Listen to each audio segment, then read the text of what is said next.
নমস্কার, আজকে আমি ছোট্ট একটা রেসিপি নিয়ে আসছি আপনাদেরকে দেখাবো বলে। তাহলে দেখি, রেডি করে দিই, বানাই ফেলি, সব রেডি করা আছে। এই যে এই সাইজের আমি আলু কেটছি, সিঙ্গারা সাইজের আলু ভাজবো তেলে।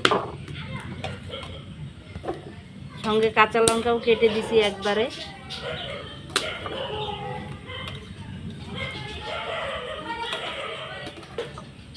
আজকে নিরামিষের দিন তো, এর জন্য কোনো ভাজা পোড়া দিয়েই রুটি খাওয়া হবে।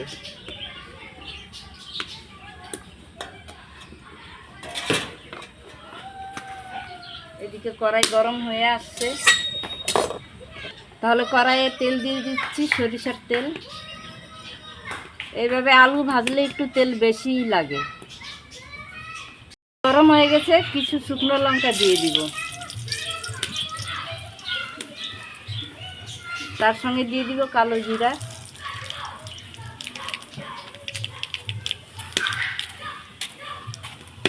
এইভাবে শুকনো লঙ্কা কালো জিরে দিয়ে আলু ভাজলে নিরামিষের দিন খেতে খুব ভালো লাগে।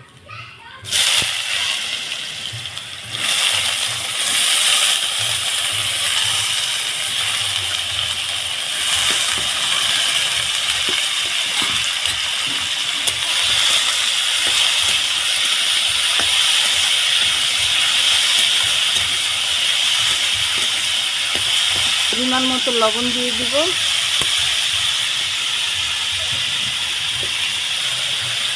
হলুদ গুঁড়ো দিয়ে দিব, বেশি দিব না, অল্পই দিব।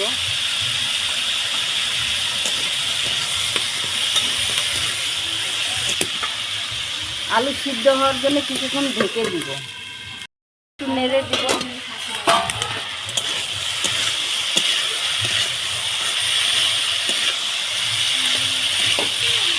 আবারও চাপা দিয়ে দিব। চাপাটা খুলে দেখব কতদূর কি হলো।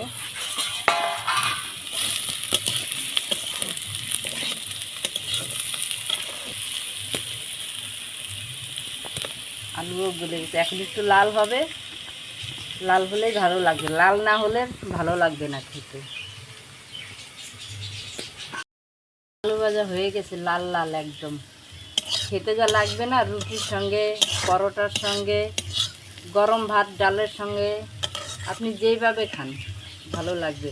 কালো জিরে আর শুকনো লঙ্কার যে একটা সেন্ট, দারুণ লাগবে খেতে।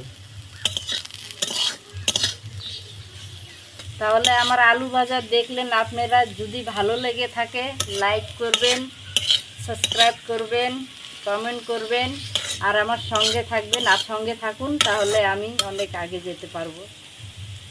ভালো থাকুন, সুস্থ থাকুন।